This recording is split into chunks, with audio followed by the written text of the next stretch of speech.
Il giornalismo per me è stato importantissimo.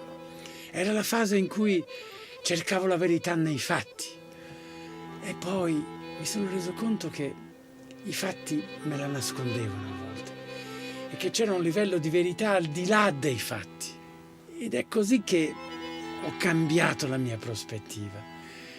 Cerco sempre quella verità, la cerco da altre parti. Ho preso un'altra strada, voglio vedere cosa c'è sui sentieri.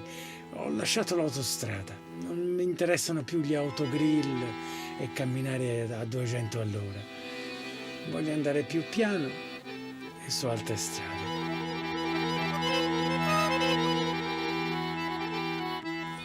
Siamo oggi super nutriti, ingozzati di notizie. Secondo me manca questa partecipazione di uno che va per conto tuo, portando il suo naso ma annusando per te, i suoi occhi ma guardando per te, delle realtà che sono lontane e a cui tu non hai accesso.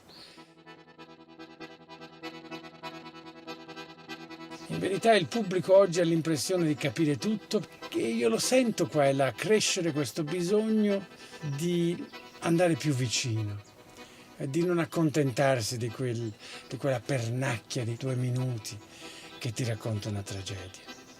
La riflessione, la scrittura ha ancora valore.